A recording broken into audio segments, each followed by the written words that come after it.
ನಮಸ್ಕಾರ ಎಲ್ರಿಗೂ ಹವ್ಯಕ ಪಾಕಶಾಲೆಗೆ ಸ್ವಾಗತ. ಮಾವಿನಕಾಯಿನ ಬಳಸಿಬಿಟ್ಟು ಕ್ಯಾಂಡಿಯನ್ನು ಯಾವ ಥರ ಮಾಡೋದು ಅಂತ ಇವತ್ತಿನ ವಿಡಿಯೋದಲ್ಲಿ ನೋಡ್ಕೊಂಡು ಬರೋಣ.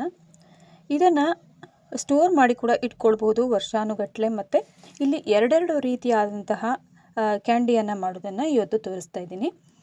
ಒಂದು ನಾವು ಸಕ್ಕರೆ ಪಾಕದಲ್ಲಿ ಹಾಕಿ ಮಾಡುವಂಥದ್ದು, ಆಮೇಲೆ ಇನ್ನೊಂದು ಸಕ್ಕರೆ ಪುಡಿಯನ್ನು ಉದುರಿಸಿ ಮಾಡುವಂತಹ ಕ್ಯಾಂಡಿ. ಎರಡು ಕೂಡ ತುಂಬಾ ಅದ್ಭುತವಾದಂತಹ ರುಚಿಯನ್ನು ಹೊಂದಿರುತ್ತೆ.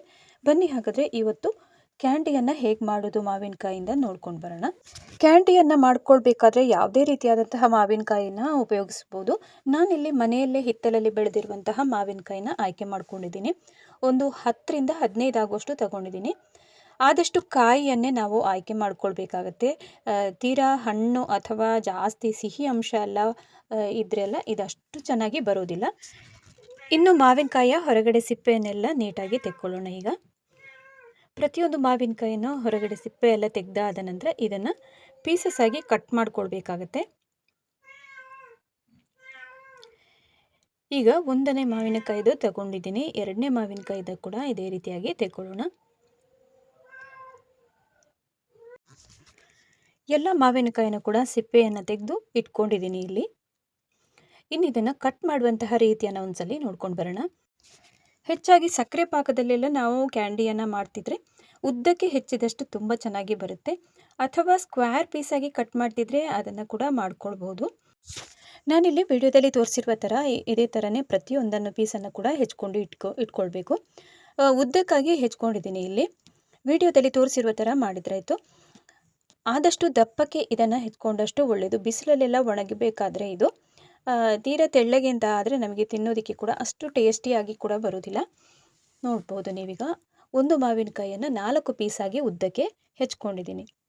ಪ್ರತಿಯೊಂದು ಪೀಸನ್ನು ಕೂಡ ಅದೇ ರೀತಿಯಾಗಿ ಕಟ್ ಮಾಡಿ ಇಟ್ಕೊಳ್ಳೋಣ. ಈಗ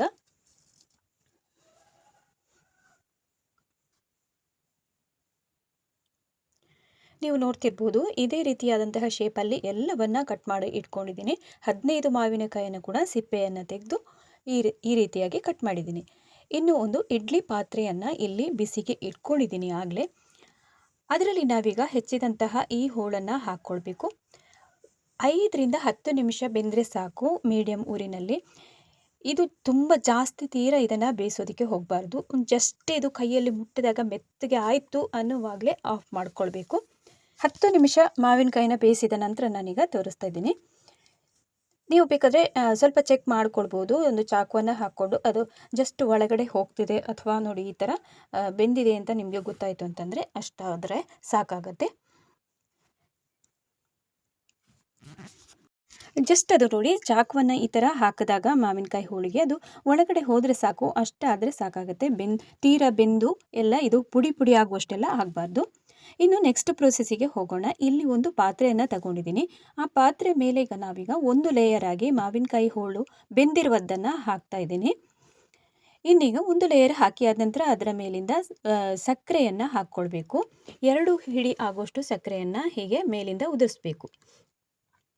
ನೆಕ್ಸ್ಟ್ ಇನ್ನೊಂದು ಲೇಯರ್ ಕೂಡ ಮಾವಿನಕಾಯಿ ಹೋಳನ್ನು ಬೆಂದಿರೋದನ್ನು ಹಾಕ್ತಾ ಇದ್ದೀನಿ. ಇದೇ ಪ್ರೊಸೆಸನ್ನು ಕಂಟಿನ್ಯೂಸ್ ಆಗಿ ಮಾಡ್ತಾ ಹೋಗಬೇಕು. ಎಲ್ಲ ಮಾವಿನಕಾಯಿ ಹೋಳು ಕೂಡ ಮುಗಿಯುವಷ್ಟು ಹೊತ್ತು ನಾವು ಇದನ್ನು ಮಾಡ್ಕೊಳ್ಬೇಕಾಗತ್ತೆ.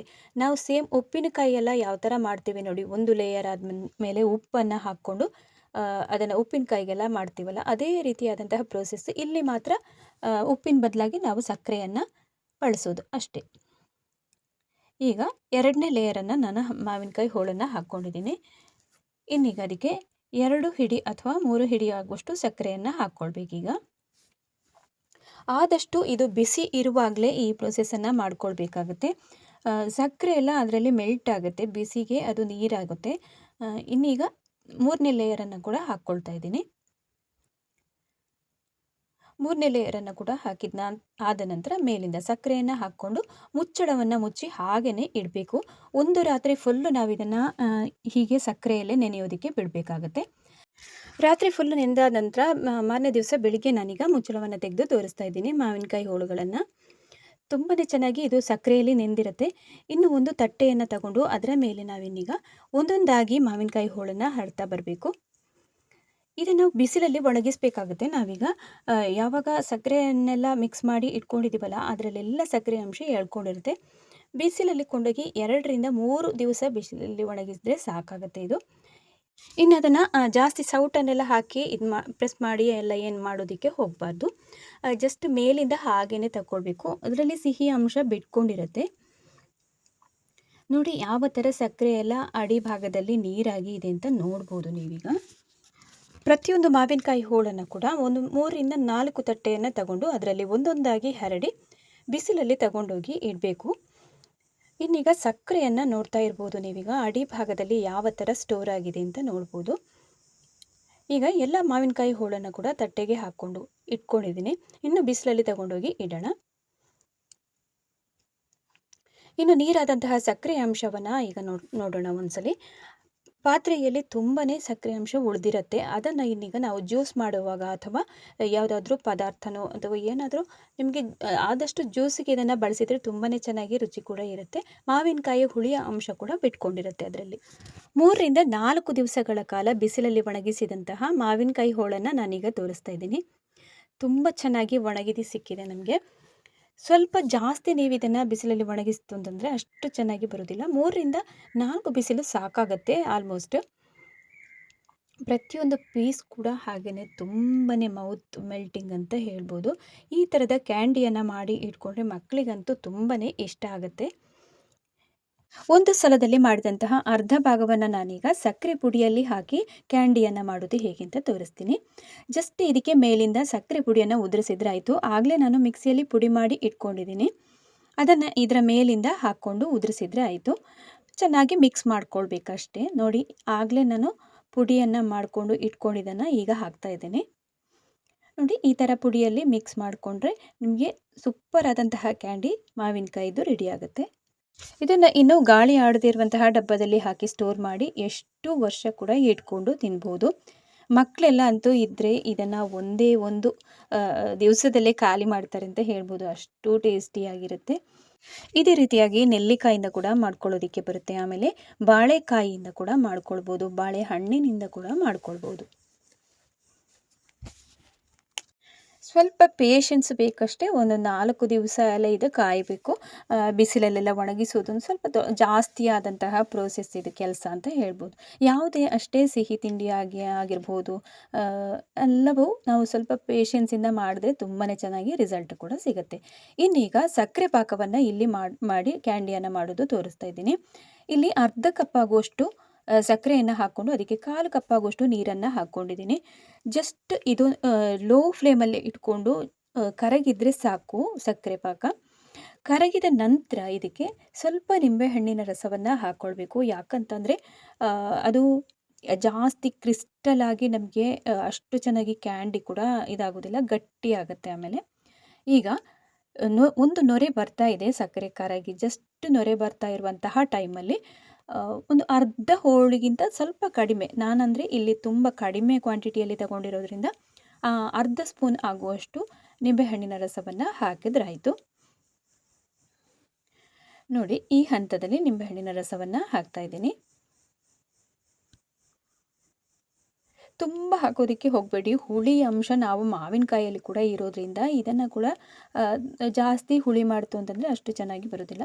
ಜಸ್ಟ್ ಅದು ಕ್ರಿಸ್ಟಲ್ ಆಗಬಾರ್ದು ಅನ್ನೋಂತಹ ಉದ್ದೇಶಕ್ಕೆ ಮಾತ್ರ ನಾವೀಗ ನಿಂಬೆಹಣ್ಣಿನ ರಸವನ್ನು ಹಾಕ್ತಾ ಇದ್ದೀವಿ. ಅಥವಾ ನೀವು ಇದಕ್ಕೆ ವಿನೇಗರನ್ನು ಕೂಡ ಹಾಕ್ಬೋದು. ಸೇಮ್ ಕ್ವಾಂಟಿಟಿಯಲ್ಲಿ ಹಾಕಿದರೆ ಸಾಕು. ಈಗ ನಿಂಬೆಹಣ್ಣಿನ ರಸವನ್ನು ಹಾಕಿದ ತಕ್ಷಣ ನಾವು ಈಗ ಸ್ಟವನ್ನು ಆಫ್ ಮಾಡ್ಕೊಳ್ಬೇಕು. ಆಫ್ ಮಾಡಿದ ನಂತರ ತಣ್ಣಗಾದ ಮೇಲೆ ನಾನೀಗ ತೋರಿಸ್ತಾ ಇದ್ದೀನಿ. ನೋಡಿ ಕಂಪ್ಲೀಟಾಗಿ ಆರಿದೆ ಇದು. ಇನ್ನು ನಾವು ಆಗಲೇ ಮಾಡಿ ಇಟ್ಟಂತಹ ಹೋಳು ಅರ್ಧ ಭಾಗದಷ್ಟು ಇಟ್ಕೊಂಡಿದ್ದೀವಲ್ಲ, ಅದನ್ನು ಇದಕ್ಕೆ ಮಿಕ್ಸ್ ಮಾಡಿಕೊಳ್ಬೇಕು. ಇದು ಕೂಡ ಡಿಫ್ರೆಂಟ್ ಆದಂತಹ ಟೇಸ್ಟ್. ಸೇಮ್ ನಾವು ಸಕ್ಕರೆ ಪುಡಿಯನ್ನು ಉದುರಿಸಿ ಮಾಡಿರ್ತೀವಲ್ಲ ಅದರಷ್ಟೇ ರುಚಿ ಇದು ಕೂಡ ಇರುತ್ತೆ. ಎರಡು ಕೂಡ ನೋಡ್ಬೋದು ಅಷ್ಟೇ ಸೂಪರಾಗಿ ಬರುತ್ತೆ. ಹೇಳೋದಕ್ಕಿಂತ ನೀವು ಮಾಡಿದ್ರೇ ಇದರ ಟೇಸ್ಟ್ ಹೇಗೆ ಅಂತ ಗೊತ್ತಾಗುತ್ತೆ ನಿಮಗೆ. ಮನೆಯಲ್ಲಿ ಈ ವಿಧಾನದಲ್ಲಿ ಟ್ರೈ ಮಾಡಿ ನೋಡಿ, ಕಮೆಂಟ್ ಮಾಡಿ ತಿಳಿಸಿ ನನಗೆ ಹೇಗೆ ಬಂತು ಅಂತ. ಒಂದೊಂದು ಪೀಸ್ ಕೂಡ ಹಾಗೆಯೇ ಪೀಸನ್ನು ಬಾಯಲ್ಲಿ ಇಟ್ಕೊಂಡು ಚಪ್ಪರಿಸಿ ತಿನ್ನೋಣ ಅಂತ ಅನಿಸುತ್ತೆ ಕ್ಯಾಂಡಿಯನ್ನು. ತುಂಬಾ ಚೆನ್ನಾಗಿರುತ್ತೆ ಅಂತ ಹೇಳ್ಬೋದು. ಇದನ್ನು ಈಗ ನೀವು ಮಾವಿನಕಾಯಿ ಎಲ್ಲ ಇರುವಂತಹ ಸೀಸನಲ್ಲಿ ಮಾಡಿ ಇಟ್ಕೊಂಡ್ರೆ ಮಾತ್ರ ನಮಗೆ ಆಗುತ್ತೆ ಅಷ್ಟೇ. ಮಾವಿನಕಾಯಿ ಮುಗ್ದು ಹೋಯಿತು ಅಥವಾ ಏನಾದರೂ ಆಯಿತು ಅಂತಂದರೆ ಈ ಥರದ ಕ್ಯಾಂಡಿಯನ್ನೆಲ್ಲ ಮಾಡ್ಕೊಳ್ಳೋದಕ್ಕೆ ಬರೋದಿಲ್ಲ.